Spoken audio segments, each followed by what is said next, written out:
Permohonan kita adalah dalam nama Tuhan yang menjadikan langit dan bumi, yang tetap setia untuk selama-lamanya. Turunlah atas kita sekalian anugerah dan damai sejahtera dari Allah Bapa dan Tuhan kita, Yesus Kristus. Amin. Shalom semuanya. Kita bertemu kembali dalam kebaktian hari Minggu bersama Gereja Sidang Kristus. Semoga semuanya dalam keadaan sehat ya. Hari ini hari yang istimewa. Saya ingin mengucapkan selamat Hari Ayah untuk semua papa yang sedang mendengarkan atau nonton YouTube ini. Panggilan seorang anak kepada papanya mungkin berbeda-beda. Ada yang panggil papa, ada yang panggil ayah, bapak, daddy, dan mungkin ada beberapa panggilan lain. Tapi perannya semua sama, yaitu peran seorang ayah itu sebagai seorang pemimpin dalam keluarga, pemelihara, pelindung, role model atau contoh bagi anak-anaknya, bahkan sebagai teman saat diperlukan. Saya yakin kita semua memiliki cerita tentang ayah kita. Saya ingat papa saya itu orang yang sangat tegas, orang yang memegang aturan dan sangat berprinsip. Beliau selalu ajarkan, jadi orang yang paling penting adalah jujur, dan kata-katanya harus bisa dipegang. Dan itulah yang papa contohkan kepada kita, baik dengan cara dia berbisnis maupun dalam dalam keluarga. Papa sendiri bukan orang yang mudah mengungkapkan perasaannya. Namun papa memiliki cara yang unik. Setiap hari Minggu, pada saat papa tidak perlu buka toko, kita sekeluarga biasanya akan sarapan bersama, mungkin makan mie, terus jalan-jalan, membeli keperluan sekolah. Dan setelah pulang biasanya papa akan panggil kita satu persatu. Ada yang bisa tebak nggak? Kira-kira untuk apa? Saya yakin nggak ada yang bisa tebak. Papa panggil kita untuk gunting kuku kaki kita. Aneh ya. Waktu itu juga saya merasa aneh. Itu rutin dan terus berlangsung sampai saya lulus SMA. Dan seperti biasa namanya juga anak pasti ada aja alasan. Kukunya belum panjang lah, nanti bisa gunting sendiri lah, kan udah gede ya. Tapi papa juga punya alasan, punya argumen sendiri. Papa pasti bilang, guntingan kamu pasti gak serapi papa. Sini. Jadi agak memaksa. Biasanya kita akan ngomel-ngomel. Tapi itu adalah salah satu waktu yang berharga di mana kita biasanya bisa ngobrol dengan papa secara one-on-one. Memang cara yang sangat unik dan sungguh tak terlupakan. Itulah papaku. I love you too, Pa. Mungkin setiap kita akan mengingat papa kita dengan cara-cara yang berbeda. Namun papa kita pasti mengasihi kita dengan caranya tersendiri. Ya, sebelum kita memulai kebaktian ini, mari kita tundukkan kepala dan kita berdoa bersama. Tuhan Allah kami yang baik, terima kasih Engkau memelihara kami dengan begitu luar biasa. Sehingga hari ini kami masih bisa hadir dalam kebaktian bersama-sama. Walaupun secara online, kami masih bisa menikmati kehadiran-Mu dimanapun kami berada. Kami masih bisa merasakan persekutuan dengan saudara-saudara seiman dan juga bersama dengan keluarga kami. Terima kasih atas kesehatan yang Engkau karuniakan pada kami di tengah-tengah situasi pandemik yang masih sangat mengkhawatirkan ini. Tuhan, secara khusus di hari ayah ini, kami mau berdoa untuk para ayah. Kiranya Engkau terus memberkati mereka dengan kesehatan, kebahagiaan, dan tambah-tambahkan hikmat kebijaksanaan dalam mengelola usaha dan pekerjaannya. Biarlah ayah-ayah yang luar biasa ini menjadi kepala keluarga yang senantiasa mengandalkan Tuhan. Terima kasih Tuhan untuk ayah yang Engkau berikan kepada kami. Kami juga serahkan kebaktian ini ke dalam pimpinan-Mu. Dalam nama Tuhan Yesus kami berdoa dan mengucap syukur. Amin. Mari kita mengawali kebaktian ini dengan ucapan syukur dan terima kasih kepada Yesus, karena semua adalah anugerah-Nya. Mari kita angkat pujian ini bersama-sama. Ku ada sebab anugerah-Mu.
Secara pribadi, Tuhan mendengar, Tuhan mengerti.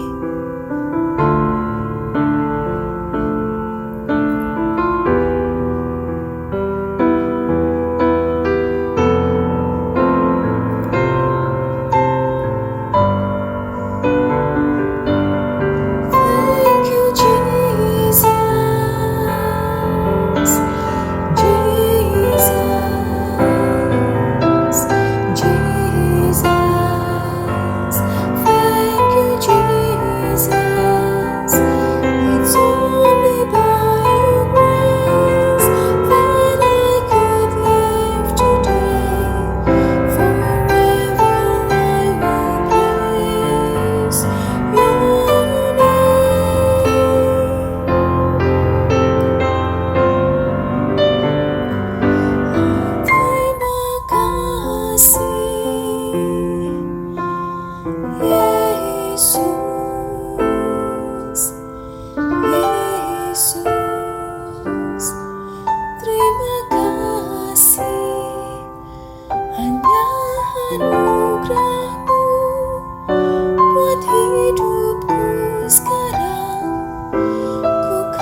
Hanya Yesus satu-satunya yang menjadi penolong dalam hidup. Dia yang senantiasa memegang tangan kita dan menuntun langkah kita. Mari kita memuji nama-Nya.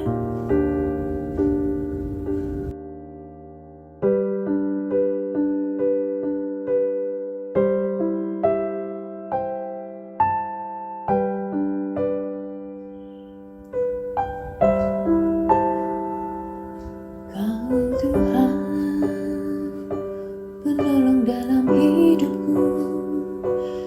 percaya hanya kepadamu. Kau pegang tanganku dan tuntun langkahku. Yesus, kau perlindunganku. Kau Tuhan,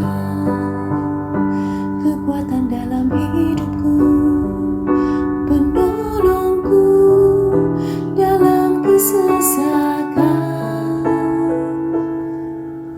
Kau gunung batuku dan pertahananku. Yesus, kau kemenanganku. Yesus, padamu ku berseru, Kaulah penyelamatku. Terpujilah Kau Tuhanku.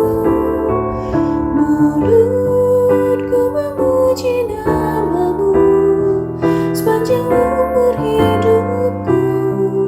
Terpujilah Kau Tuhanku di atas segalanya.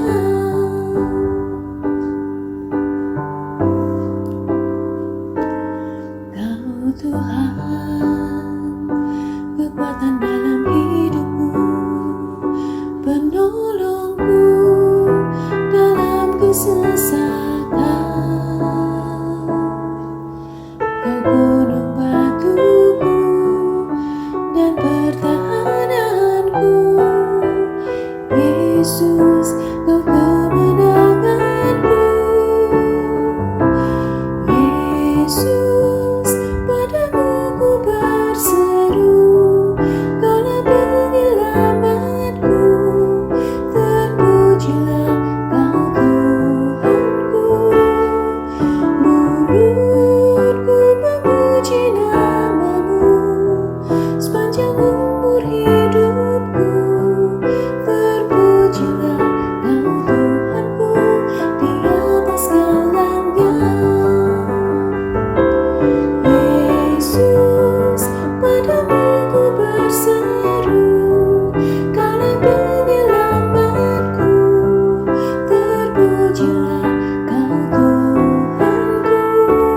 Mulutku memuji namamu sepanjang umur hidupku. Terpujilah Kau Tuhanku di atas segalanya. Kaulah sumber kuatku,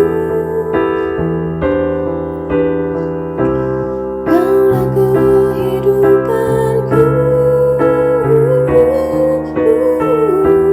Kaulah pertahananku. Ku percaya padamu.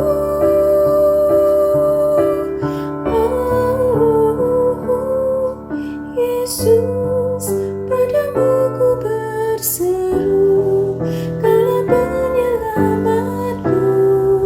Terpujilah Kau Tuhanku. Mulutku memuji namamu sepanjang umur hidupku. Terpujilah Kau Tuhanku di atas segalanya. Mulutku memuji namamu sepanjang umur hidupku. Terpujilah Kau Tuhanku di atas segalanya. Mari kita bersama-sama membaca Alkitab yang diambil dari Mazmur 31 ayat 20 sampai dengan ayat 25. Alangkah limpahnya kebaikanmu yang telah kau simpan bagi orang yang takut akan Engkau, yang telah kau lakukan bagi orang yang berlindung padamu di hadapan manusia. Engkau menyembunyikan mereka dalam naungan wajah-Mu terhadap persekongkolan orang-orang. Engkau melindungi mereka dalam pondok terhadap perbantahan lidah. Terpujilah Tuhan, sebab kasih setia-Nya ditunjukkannya kepadaku dengan ajaib pada waktu kesesakan. aku menyangka dalam kebingunganku, aku telah terbuang dari hadapan matamu. Tetapi sesungguhnya Engkau mendengarkan suara permohonanku ketika aku berteriak kepadamu minta tolong. Kasihilah Tuhan, hai semua orang yang dikasihinya. Tuhan menjaga orang-orang yang setiawan, tetapi orang-orang yang berbuat congkak diganjarnya dengan tidak tanggung-tanggung. Kuatkanlah dan teguhkanlah hatimu, hai semua orang yang berharap kepada Tuhan. Demikianlah pembacaan Alkitab hari ini. Mari kita bangkit berdiri, kita akan mengakui iman kita di hadapan Tuhan. Pengakuan iman rasuli. Aku percaya kepada Allah, Bapa yang Maha Kuasa, Khalik langit dan bumi, dan kepada Yesus Kristus, anaknya yang tunggal Tuhan kita, yang dikandung daripada Roh Kudus, lahir dari anak darah Maria, yang menderita sengsara di bawah pemerintahan Pontius Pilatus, disalibkan, mati dan dikuburkan, turun ke dalam kerajaan maut. Pada hari yang ketiga, bangkit pula dari antara orang mati, naik ke surga, duduk di sebelah kanan Allah, Bapa yang Maha Kuasa.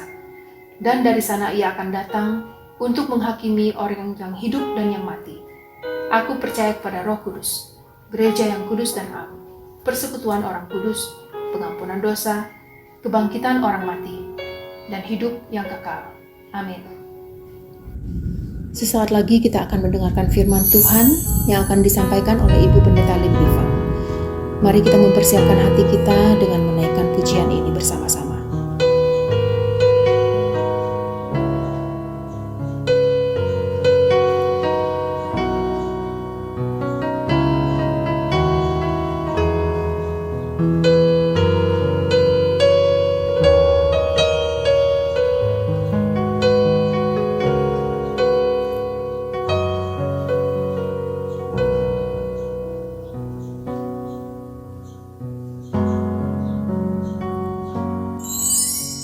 Seperti wanita mengurapimu, menangis di bawah kakimu. Demikian hidupku mau mengasihimu, Yesus Engkau baik bagiku.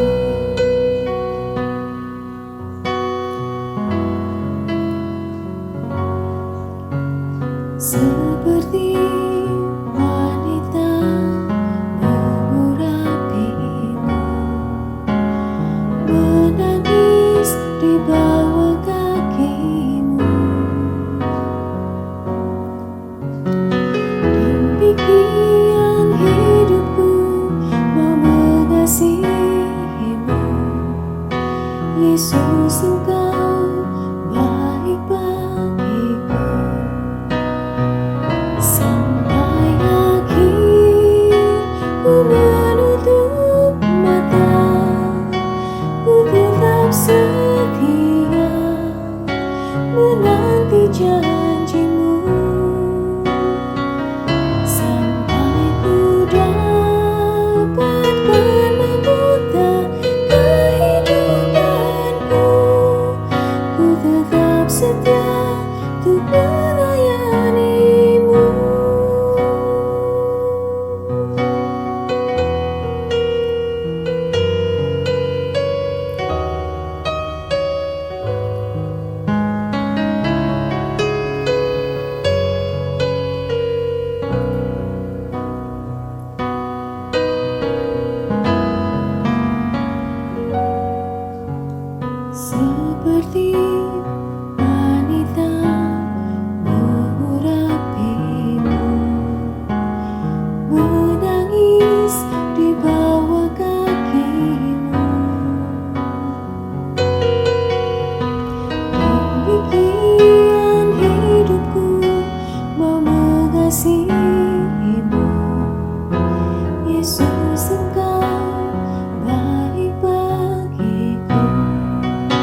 ku tetap setia untuk melayanimu sampai akhir. Ku menutup mata, ku tetap setia menanti janjimu sampai ku dapatkan mahkota kehidupanku. Ku tetap setia untuk melayanimu. Ku tetap setia untuk melayanimu. Ku tetap setia untuk melayanimu.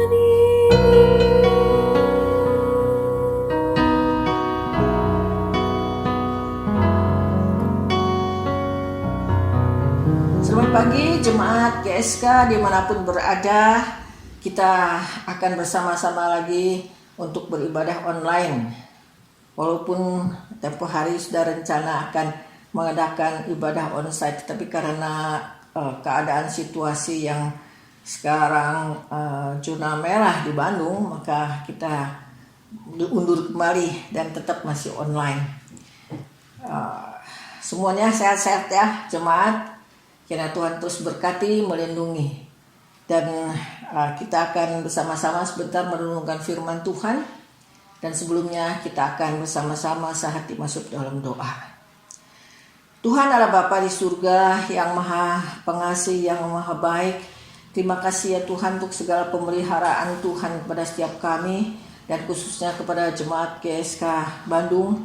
Dan terima kasih Tuhan masih tetap memberi kami kesehatan, nafas hidup. Dan bahkan hari Minggu ini masih tetap beribadah walaupun secara online.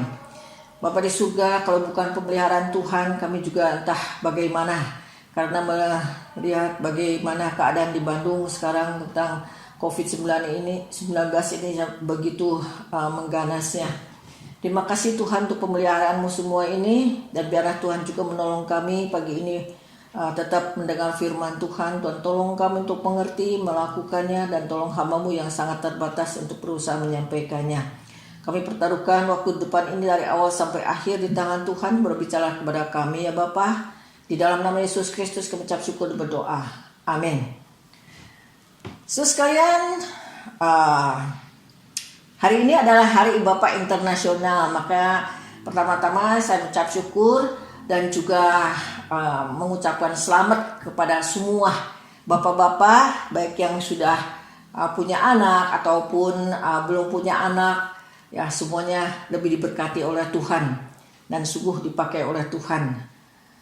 Saudara sekalian, hari ini saya akan bersama-sama saudara sekalian merenungkan firman Tuhan, yaitu tentang kesia-siaan dan kepenuhan. Yang saya ambil dari kitab Pengkhotbah pasal yang pertama ayat 1 dan 2 serta Pengkhotbah 12 ayat 13 dan 14. Saya akan bacakan kedua bagian firman Tuhan ini. Yang pertama, Pengkhotbah pasal yang pertama ayat ke-1 dan kedua, yang demikian firman Tuhan. Inilah perkataan pengkhotbah anak Daud, raja di Yerusalem. Ayat kedua, kesia-siaan belaka, kata pengkhotbah. Kesia-siaan belaka, segala sesuatu adalah sia-sia. Mari kita akan melihat dari Pengkhotbah 12 ayat 13 dan 14. Pengkhotbah 12 ayat 13 dan 14, demikian firman Tuhan. Akhir kata dari segala yang didengar ialah takutlah akan Allah dan berpeganglah pada perintah-perintahnya, karena ini adalah kewajiban setiap orang. Ayat 14. Karena Allah akan membawa setiap perbuatan ke pengadilan yang berlaku atas segala sesuatu yang tersembunyi, entah itu baik, entah itu jahat. Saudara sekalian yang kekasih, kita akan merenungkan satu tema yang saya katakan kesia-siaan dan kepenuhan. Kesia-siaan itu kebalikannya yaitu kepenuhan. Ayatnya sudah tadi saya bacakan. Saudara, kata kesia-siaan ini dalam pengkhotbah ini muncul 37 kali. Dan kalau disimpulkan ada 10 macam yang dikatakan kesia-siaan. Yang pertama, kesia-siaan pengetahuan. Kedua, kesia-siaan jerih lelah. Ketiga, kesia-siaan tujuan atau goal. Keempat, yaitu kesia-siaan tentang persaingan. Kelima, kesia-siaan tentang ketamakan. Dan keenam, yaitu kesia-siaan tentang nama baik. Ketujuh, tentang harta atau uang. Kedelapan, yaitu nafsu atau pikiran-pikiran, ide-ide. Kesembilan, yaitu yang kesenggangan. Kesepuluh, yaitu kesia-siaan dalam bernasar. Nah, saudara sekalian, apakah betul dalam kehidupan manusia ini semuanya sia-sia? Sia-sia, saudara sekalian. Dan bagaimana Hari Bapak Internasional hari ini? Saya menanyakan kepada bapak-bapak, apakah jadi bapak-bapak itu kesia-siaan nggak memimpin keluarga? Saudara sekalian, suatu keluarga atau rumah tangga itu sangat penting bagi setiap orang. Ada orang mengatakan bahwa keluarga yang berbahagia itu merupakan surga di bumi ini. Sedangkan kalau keluarga yang berantakan, yang tidak harmonis, itu seolah-olah adalah neraka di bumi ini. Nah, kita sebagai orang-orang Kristen, seharusnya keluarga ini ada keluarga yang memuliakan nama Tuhan. Dan keluarga yang bahagia, yang harmonis. Nah, dalam hal ini, seorang ayah itu berperan sangat penting dalam keluarga. Karena dia berperan sebagai seorang imam dalam keluarga. Dan dia sebagai kepala keluarga yang harus dengan contoh yang baik untuk sendirinya memberikan contoh yang baik untuk memimpin semua keluarga, anggota keluarga. Kalau pepatah Tionghoa mengatakan, kalau anak kurang ajar, yang disalahkan atau kesalahan itu adalah salah bapaknya, salah ayahnya. Mungkin tidak mendidik dengan baik, tidak ada contoh yang baik. Sekalian padahal menjadi ayah sudah ajaran-ajaran ada di Alkitab. Nah, dalam 1 Timotius 3 ayat 4 di sana mengatakan, seorang kepala keluarga yang baik disegani dan dihormati oleh anak-anaknya. Ayat yang kelimanya, jikalau seorang tidak tahu mengepalai keluarganya, keluarga sendiri, bagaimana ia bisa mengurus jemaat? Nah, khusus sebagai hamba Tuhan, penatua atau majelis, ini selalu ditekankan. Jangan seperti ada kesaksian, ya hamba Tuhan di mimbar sedang mengajarkan jemaatnya firman Tuhan bagaimana muluk-muluk, tapi di antara audien ada yang mencibirkan bibirnya. Mungkin anggota keluarganya. Coba lihat sendiri di rumahnya. Itu saudara sen. Untuk orang lain mungkin tidak tahu dia bagaimana, tapi untuk keluarga yang terdekat di rumahnya tahu apa yang dibicarakan, yang ajarkan kepada jemaat, apa yang dia lakukan di rumahnya. Itu sama sekali berbeda. Nah, saudara kalian, apakah ayah-ayah, bapak-bapak kesia-siaan mendidik anaknya? Saya melihat beberapa video ya, khususnya mengenai yang di Cungko. Mereka orang-orang tua juga ayah-ayah yang mengatakan sangat menyesal memberikan pendidikan atau sekolah yang begitu tinggi kepada anak-anaknya. Sampai mereka berjerih lelah menjual segalanya untuk menyekolahkan anaknya supaya jadi pintar, jadi hebat, keluar negeri sekolah dan sebagainya. Hasilnya apa? Hasilnya bukan saja anak itu tidak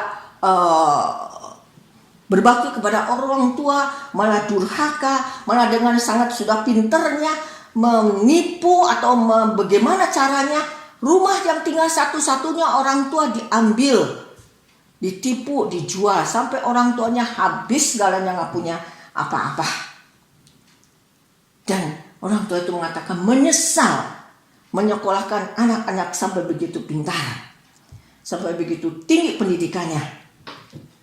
Nah, saudara sekalian, bagaimana tentang bapak-bapak orang Kristen? Padahal dalam ajaran Tiongkok dulu juga mengatakan seseorang harus membenahi dulu diri sendiri yang benar, yang baik, baru dia bisa membangun keluarga yang baik, baru dia bisa membangun negara sehingga semua dunia aman. Nah, saudara sekalian, apakah betul semua tadi saya katakan, semua yang kita kerjakan itu sia-sia? Tidak ada artinya. Nah, saudara, tadi dalam Pengkhotbah 12 mengatakan, memberitahukan kepada kita, mengajarkan kita bahwa kita harus takut akan Allah. Harus selalu ingat Sang Pencipta dan menjadikan sentral pusat kehidupan kita Sang Pencipta itu, sehingga kehidupan kita mempunyai mempunyai hasil yang baik dan juga tidak sia-sia, bahkan berbahagia untuk menikmati segala yang Tuhan berikan di dunia ini, sehingga hidup kita menjadi kepenuhan, bukan sia-sia lagi, bukan kosong. Nah, saudara sekalian, saya teringat beberapa minggu yang lalu di grup WA ya kita GSK, ada seorang yang mengatakan tentang, mungkin saudara ingat gak, yang mengatakan tentang, oh kita berhasil buat ini, taruhlah 0, kita berhasil melakukan ini, taruhlah 0, semuanya 0, terus tambah 1. Terus kalian, ilustrasi ini sudah lama sebetulnya dan sudah banyak dipakai oleh hamba-hamba Tuhan ya. Dan hal ini juga saya pernah menjelaskan sih kepada komisi pemuda remaja. Nggak apa-apa, saya di sini jelaskan sekali lagi. Mungkin banyak orang yang kurang paham, kurang mengerti apa maksudnya ya. Nah, sebetulnya yang dimaksudkan dengan orang ini mengatakan 0, 1 gitu, sebetulnya yang mau dikatakan adalah karena dunia ini adalah fana, karena dunia ini adalah hanya sementara, dan segala sesuatu di dunia ini akan berlalu dan semuanya akan bersia-sia. Demikian juga setiap manusia kehidupannya atau umurnya itu terbatas. Dan setiap orang melakukan segala sesuatu walaupun sukses, ya, baik itu pengetahuan ataupun mungkin dia sudah gelar berapa doktor ya, atau mungkin dia dalam karir semuanya berhasil, tapi tetap 0 karena semuanya akan berlalu, tidak ada artinya, karena semuanya fana itu tidak kekal. Jangankan bilang kesuksesan ini tidak bisa dibawa ke surga atau kemanakah setelah kita mati. Sedangkan kalau kita masih di dunia ini juga belum tentu keberhasilan ini bisa bertahan lama. Misalnya orang yang kaya raya, ada beberapa saudara-saudara karena pandemi ini mereka jatuh, mereka balik, bangkrut. Tetapi saudara sekalian, kita melihat walaupun kita segala sesuatu di sini berhasil 0 adanya, tetapi kalau kita menaruh satu-satunya penguasa ini, satu-satunya Tuhan kita yaitu Yesus Kristus taruh di depan, yang satu ini tidak ada duanya ini, maka di depan satu ini belakangnya 00 itu akan bernilai, akan berharga saudara sekalian. Karena yang satu ini, yaitu Tuhan Yesus, memimpin segalanya yang apa kita lakukan. Jadi yang 0 itu, walaupun 0 misalnya cuma 1, di depannya ada 1 menjadi bernilai. apalagi kalau nolnya banyak, berarti orang ini pintar, lebih diberkati oleh Tuhan. Menjadi penilaian yang sangat luar biasa. Dia akan hidup memuliakan nama Tuhan dan juga bermanfaat, berbagi kebahagiaan kepada orang lain. Nah, sekalian, misalnya ada seorang yang mengatakan, aku mah tidak punya talenta apa-apa, tidak bisa berbuat apa yang sukses, boro-boro mau nol berapa, gak bisa, gak punya talenta. Tetapi dia punya kesabaran, saudara sekalian. Dia bisa sabar mendengarkan orang curhat. Dia tidak membantah atau seperti biasa orang yang pintar ngomong, orangnya itu baru curhat satu kata, dia udah perpet seperti kacang goreng, udah ratusan kata. Tapi orang ini karena dia sabar, bisa mendengarkan, dia pasang telinga, ya, terus mendengarkan orang curhat, sehingga orang itu yang curhat itu sudah plong. Ya. Dia orang ini sudah membantu orang yang sedang mumet, sedang kesulitan. Itu dia mencurahkan segala isi hatinya. Bisa sampai 2-3 jam dia mendengarkan. Sedangkan ini sudah membantu orang yang sedang sesak hati, sedang pusing itu. Kan kita kalau ada apa-apa sudah curhat itu enak plong. Maka orang ini sudah menjadi berkat bagi orang lain. Walaupun dia tidak bertalenta apa-apa, hanya bisa mendengarkan, sudah menjadi berkat, sudah menolong orang lain. Maka di hadapan Tuhan dia itu ada nilainya. 1 sudah ditambah nolnya, kan 10 sudah sekarang ada nilainya. Nah, sekalian, banyak orang-orang yang demikian mengatakan tidak bisa berbuat apa-apa, tetapi dia punya talenta 1 aja. Karena setiap orang diberi oleh Tuhan paling sedikit juga 1 talenta. Dia sungguh-sungguh pakai itu, talenta itu untuk melakukan kebaikan. Dan depannya harus ada 1. Artinya apa? Segala sesuatu yang kita lakukan harus mengundang Yesus Kristus sebagai pembimbing kita dan taruh 1 itu di depan kita. Jadi bukan dengan cara kita sendiri, bukan dengan kepintaran sendiri, tapi kita selalu harus meminta Yesus di depan kita, memimpin kita, memberi kita hikmat, memberi kita kekuatan, sehingga di depan itu 1, kita belakangnya 0, 0, 0, 0. Nah, saudara sekalian, demikian juga sebagai ayah, sebagai bapak-bapak. Banyak di antara ayah itu juga dia berusaha untuk melakukan yang terbaik untuk keluarganya. Tapi mereka kadang-kadang lupa. Hanya dengan kepintaran sendiri. Atau mungkin dengan ajaran nenek moyangnya harus begini. Bapak harus jadi raja di rumah apa bagaimana. Atau mungkin dia juga melakukan pengajaran Alkitab. Tapi tidak melibatkan Tuhan. Tidak meminta Tuhan memberi dia kekuatan. Memberi dia hikmat. Memimpin dia di depannya. Maka tetap akan menjadi nihil. Oleh sebab itu sebagai bapak-bapak, dia selalu melakukan apapun di keluarga harus pertama-tama minta Tuhan memimpin, minta Tuhan untuk memberi hikmah, minta Tuhan untuk memberi kekuatan, sehingga dia tidak akan sia-sia, sehingga dia bisa memimpin keluarganya dengan baik untuk memuliakan nama Tuhan, sehingga tidak akan sia-sia.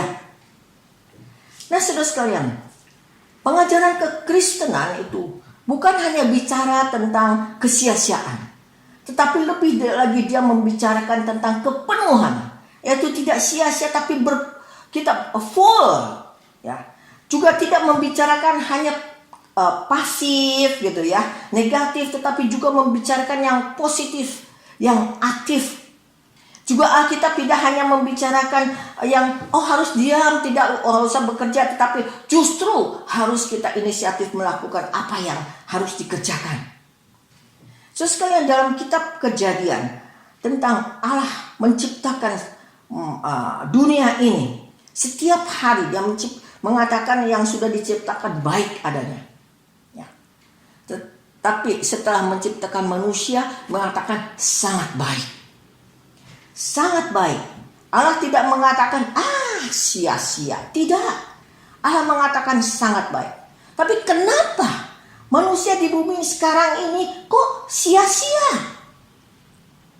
Mengapa? Ya, itu karena manusia sudah jatuh dalam dosa, ya, menjadi sia-sia. Dan masalahnya adalah karena manusia sendiri. Kesalahan manusia sendiri. Seharusnya manusia, seorang yang sudah ditebus, dia hidupnya harus terang, harus sukacita, harus penuh dengan kepenuhan, bukan sia-sia.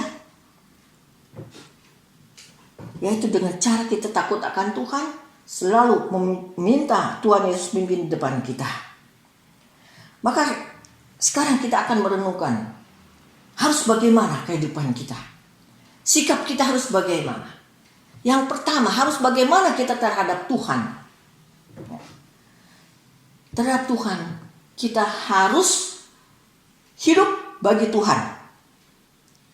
Paulus mengatakan, aku hidup demi Tuhan, demi Kristus. Nah, saudara sekalian, seorang yang hidup untuk Tuhan, yang hidup demi Tuhan, itu akan hidup dengan sukacita, dengan kepenuhan. Karena apa? Karena dia tujuannya sudah jelas. Saya hidup untuk Kristus, saya hidup untuk Tuhan. Jadi dalam kehidupannya, dalam hatinya yang membuat dia mensentralkan Yesus Kristus. Saudara sekalian, iman kepercayaan kita bukan dilampangkan dengan aksesoris atau dengan perhiasan, oh gantung salib lah, oh pakai gelang salib lah. Bukan demikian. Orang yang memakai salib itu bukan belum tentu dia sungguh-sungguh percaya kepada Tuhan. Penjahat juga dia pakai ornamen itu untuk sok-sokan salib gitu. Belum tentu. Ya. Dia orang Kristen. Kita orang yang sungguh-sungguh orang Kristen, tidak dengan tanda-tanda hiasan-hiasan salib pun, tetapi kita dengan tingkah laku kita, kehidupan kita, tutur kata kita, kita mengutarakan mengekspresi, apa maksudnya, menampilkan iman kepercayaan kita yang baik, untuk menyaksikan bahwa saya orang Kristen yang sejati. Suatu kali saudara sekalian, Hudson Taylor, dia mau pergi naik perahu di pantai. Ya, saya udah menyewa perahunya. Tiba-tiba ada seorang yang tinggi besar datang menonjok hidungnya karena mungkin mancung ya. Wah, sampai Hudson Taylor waktu itu marah sekali. Dia melihat bahwa orang itu kalau didorong sedikit saja masuk ke air. Dia sudah pengennya membalas, tapi tiba-tiba ingat, aku seorang Kristen, aku pengikut Kristus, tidak boleh demikian. Maka langsung dia berubah mengatakan, saudara seharusnya tidak boleh memukul aku, karena aku sudah menyewa duluan perahu ini. Kalau mau menyeberang, oke lah, sekarang ikut saya saja, naik perahu sama-sama ke seberang. Terus kalian dalam perahu, orang itu yang telah memukul itu merasa enggak, malu hati saudara sekalian. Dia naik perahu, di sepanjang perjalanan menyeberang, Hudson Taylor terus memberitakan Injil kepadanya. Menjadi suatu kesempatan penginjilan. Dan selalu ingat, kalau kita mau marah, kalau kita memaki orang, ingat bahwa kita adalah pengikut Kristus. Nah, saudara sekalian, seharusnya kita sebagai orang Kristen harus bisa menjawab 4 pertanyaan di bawah ini. Ya. Yaitu, siapakah Tuhan itu? Kita harus tahu. Yang kedua, Tuhan itu telah berbuat apa kepadaku? Yang ketiga, siapakah aku ini? Yang keempat pertanyaannya, apa yang aku harus lakukan? Nah, aku harus berbuat untuk Tuhan. Ya, khususnya sudah siap pertanyaan yang keempat, apa yang harus kita setiap orang lakukan sebagai orang Kristen? Kita harus berpikir, Tuhan telah memberi kita hidup. Tuhan telah menebus dosa kita. Tuhan telah memberkati kita secara berlimpah. Apa yang aku bisa lakukan untuk Tuhan? Apakah aku sudah mempersembahkan waktu, talenta, atau hati, atau uang? Sudahkah kita lakukan untuk Tuhan? Nah, inilah sikap kita terhadap Tuhan. Yang kedua, sikap kita terhadap sesama manusia harus dengan kasih, yaitu punya hati kasih. Sekalian, kasih adalah sifat Allah yang paling dasar. Martin Luther mengatakan bahwa Allah mengasihi seluruh manusia ini seperti mengasihi seorang. Jadi Tuhan juga mau kita mengasihi semua orang di dunia ini, baik itu yang patut dikasihi, yang lucu, atau yang pisbelen, atau yang sudah menyakiti hati kita, tetap harus mengasihi mereka. Walaupun susah, tapi harus berusaha. Suatu kali kan orang Farsi mengatakan, apa sih kesimpulan dari Taurat? Kan Yesus mengatakan, kesimpulannya hanya kasih. Kasihi Allahmu dengan segenap segalamu. Kedua, kasihlah sesamamu seperti dirimu sendiri. Yaitu, saudara sekalian, Taurat begitu banyak poin-poinnya, tapi yang terpenting adalah kasih. Kasih kepada Allah, kasih kepada sesama manusia. Kasih itu sangat penting bagi setiap orang, saudara sekalian. Dan kasih itu adalah dasar untuk kita hidup di dunia ini, atau prinsip untuk kita hidup di dunia ini. Baik laki-laki, perempuan, baik anak kecil, baik orang tua, itu sangat memerlukan kasih. Dan Paulus dalam 1 Korintus 13 ayat 4-8 dia telah menguraikan tentang kasih begitu jelas, begitu detail.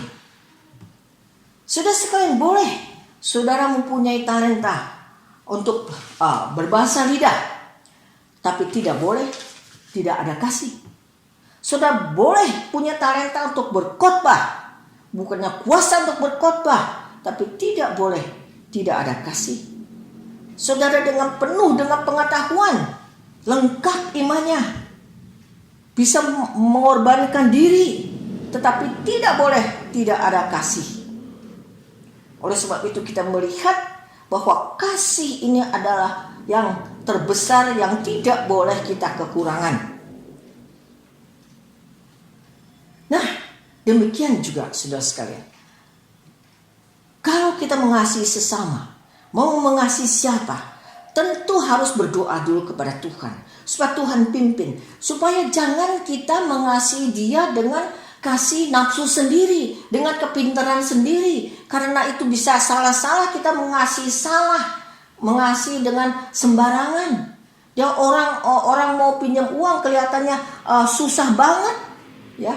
Tapi sebetulnya dia untuk apa? Untuk modal menipu, untuk judi apa? Maka kalau kita dengan kasihan deh dia, kasih aja. Berarti kalau dia melakukan kejahatan, kita ada ambil andil dalamnya, saudara sekalian.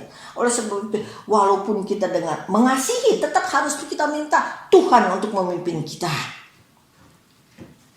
Nah, saudara sekalian, jadi kasih itu namanya apa?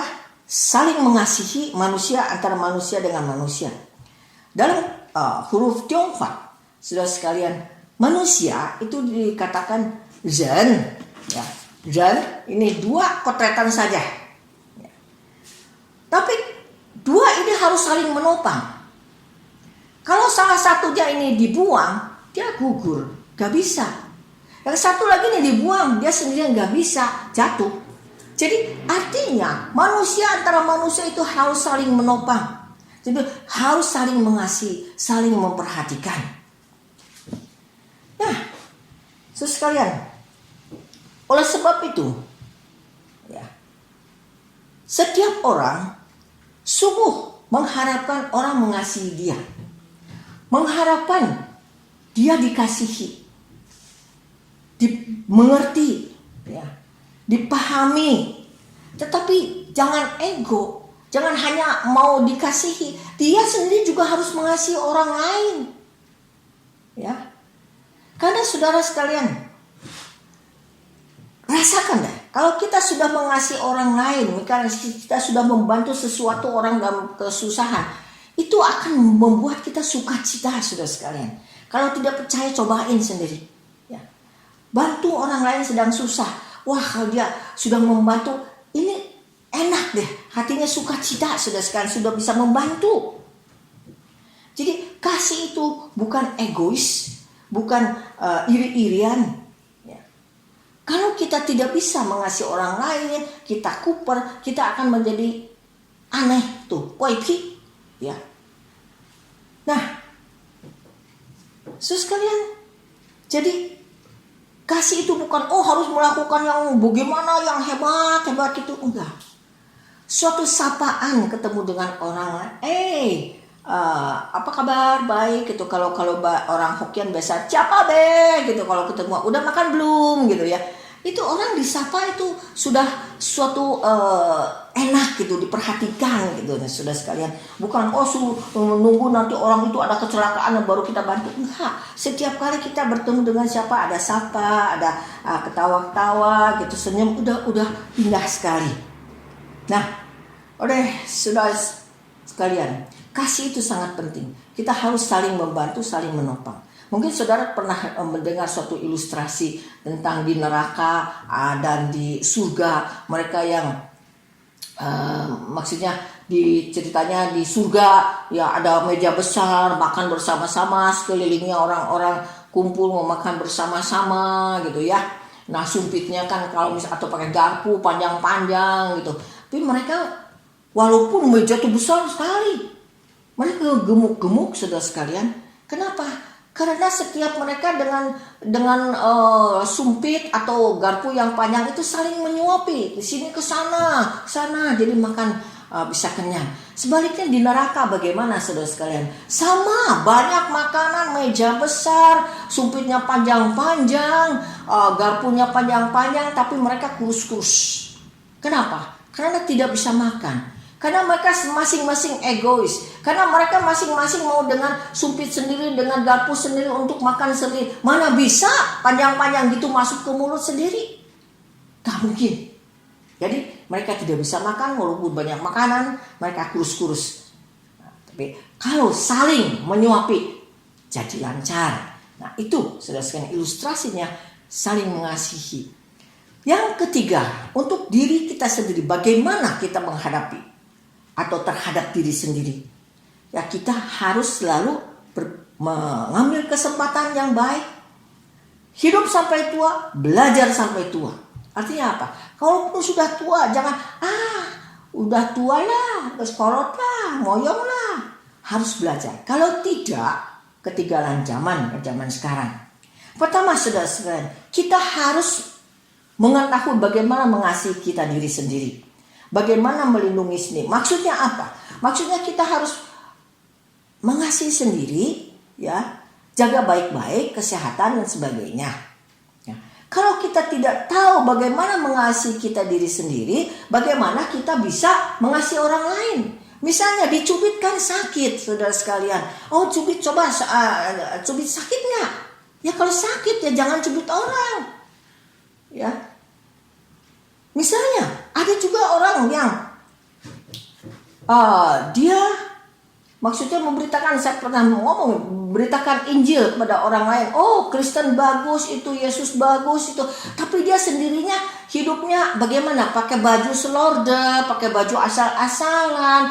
Jadi kalau zaman dulu kan ditambal-tambal, pakai butut-butut gitu. Orang mana mau ya percaya Yesus kok kayak gitu.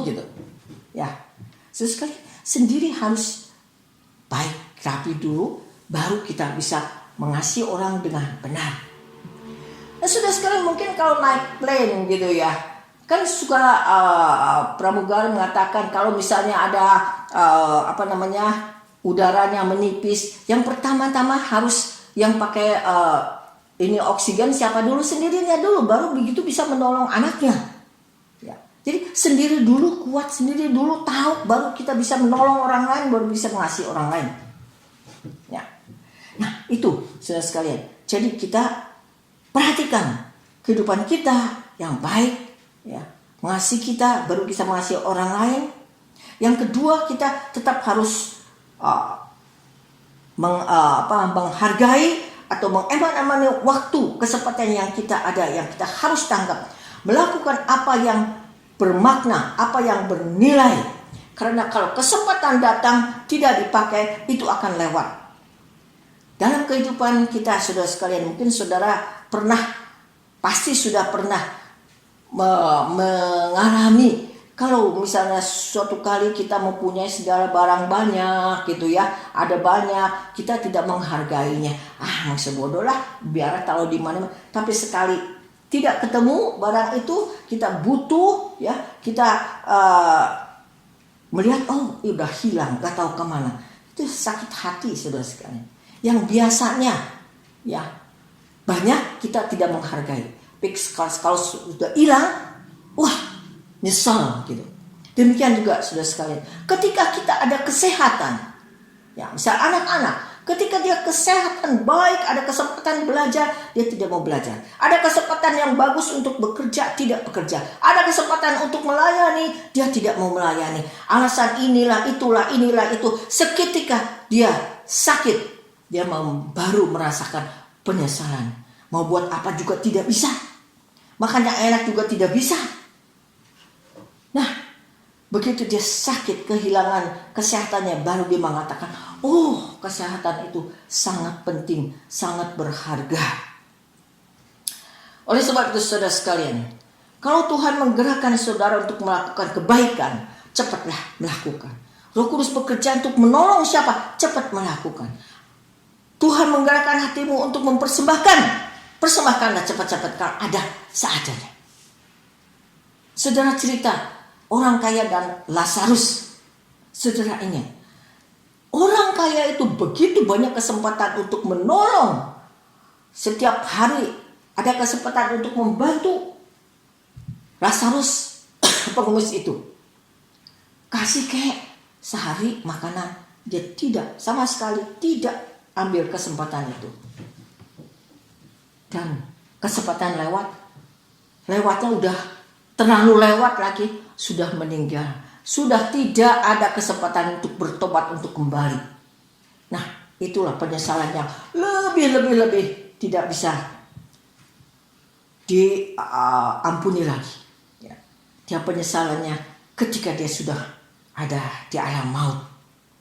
Nah, sekalian, kita mungkin juga merasakan, saudara, sekarang tidak bisa ibadah bersama-sama on-site di gedung gereja. Mungkin dulu udahlah hari ini nggak ibadah lah karena ada kawinan lah, ada apalah. Ya udah, coba kalau waktunya datang sekarang seperti sekarang ini mau beribadah sama-sama aja nggak bisa, susah. Nggak tahu tunggu kapan ada lagi. Nah, ini yang tadinya harus kita hargai, hilang, penyesalan kan. Oleh sebab itu selanjutnya kita harus sungguh-sungguh berpegang. Kalau ada kesempatan, ada apapun untuk berbuat baik, untuk melakukan apa yang dikehendaki Tuhan, lakukanlah. Jangan sia-siakan kesempatan itu. Nah, sekalian, sebagai sekali lagi kesimpulan, dalam kesia-siaan di dunia ini, segala sesuatu yang kita lakukan sia-sia. Tetapi ingat, harus meminta Yesus yang satu, tidak ada duanya itu di depan. Sehingga kita yang 000 bermakna, bernilai. Saudara, baik itu melakukan sikap kita terhadap Tuhan, baik itu terhadap sesama manusia, baik itu tentang kepada diri sendiri, atau sebagai bapak-bapak. Jangan lupa, firman Tuhan kita lakukan, tetap kita harus minta, mengundang Yesus Kristus di depan kita untuk memimpin. Amin. Kita berdoa. Tuhan Bapa di surga, terima kasih ya Tuhan untuk firman-Mu. Sekali lagi mengingatkan kami hidup di dunia yang fana ini, yang sementara ini, yang tidak aman dari dulu sampai sekarang. Kalau bukan peperangan, bencana alam, pandemi lagi. Jadi sebetulnya dunia ini adalah karena dunia yang sudah dalam dosa, sehingga manusia juga sulit. Walaupun Tuhan tetap pelihara dunia ini, pelihara manusianya, tapi ya Tuhan, tetap manusia di dunia ini banyak yang menderita. Yang satu hal ya kami ucap syukur karena Tuhan Yesus telah datang ke dunia ini untuk menebus dosa-dosa manusia yang percaya kepadanya. Sehingga walaupun kami tetap di dunia ini, tapi kami yang percaya kepada Tuhan sudah mendapat jaminan keselamatan. Tapi satu hal lagi yang mengingatkan kami, Tuhan menebus kami, mengampuni dosa kami, tetap menempatkan kami di dunia ini. Tuhan tentu mempunyai rencana tersendiri untuk setiap kami yang telah diselamatkan, yaitu untuk memuliakan nama Tuhan, bersaksi bagi Tuhan, berbuat baik kepada sesama, kepada dunia ini, untuk sungguh bisa menolong orang, memberitakan kabar baik, memberitakan Injil, sehingga mereka yang belum pernah mengenal Yesus bisa untuk datang kepada Yesus dan mendengar firman-Nya, sehingga mereka juga mau percaya dan diselamatkan. Oleh sebab itu Tuhan, kiranya Tuhan terus pakai kami untuk supaya kami terus hidup bagi Tuhan, untuk memberitakan Injil, mencari jiwa-jiwa. Bapa di surga, ampuni segala dosa-dosa kami ya Tuhan. Walaupun kami ya sudah diselamatkan, tapi masih sering kali kami melakukan dosa. Ampuni kami, ya Tuhan juga selalu mengingatkan kami untuk selalu ingat bahwa kami yang sudah disalibkan bersama-sama Kristus harus hidup sungguh-sungguh hidup baru di dalam Tuhan, sehingga kami dapat hidup muliakan nama Tuhan, melakukan apa yang diperkenan oleh Tuhan. Bapa di surga, kami juga tetap berdoa untuk jemaat khusus jemaat GSK Bandung dimanapun mereka berada. Tuhan, mereka mungkin ada yang sakit, ada menghadapi kesulitan baik dalam ekonomi, kesehatan, atau pekerjaan, atau usaha, atau keuangan. Ya Tuhan, tolong mereka, buka jalan bagi mereka, kuatkan iman mereka. Yang sakit juga Tuhan, jamah mereka agar sungguh-sungguh mereka cepat mendapat kesembuhan dari Tuhan. Khusus mereka yang kena COVID, Tuhan juga menolong mereka agar cepat sembuh. Terima kasih Bapa.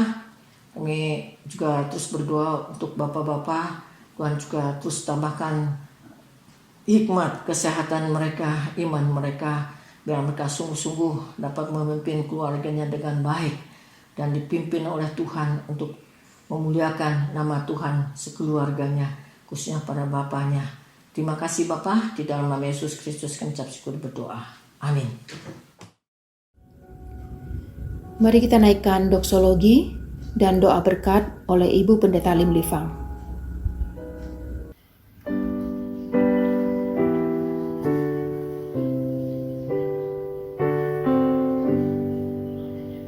Puji Allah Bapa Putra, puji Allah Roh Kudus, ketiganya yang esa, pohon sangat sumber berkat.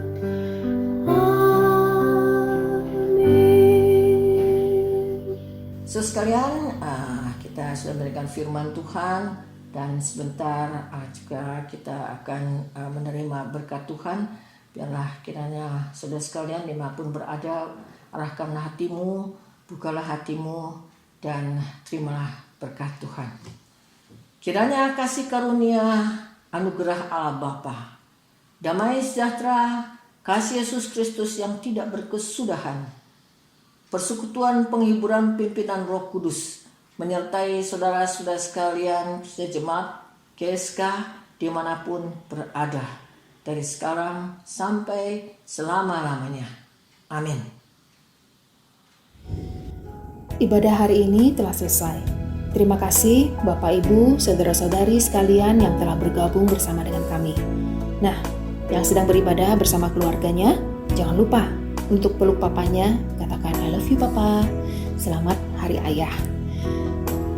Tetap jaga protokol kesehatan, harus lebih ketat lagi, harus lebih waspada lagi.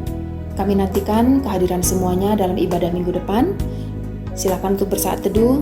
Tuhan Yesus memberkati.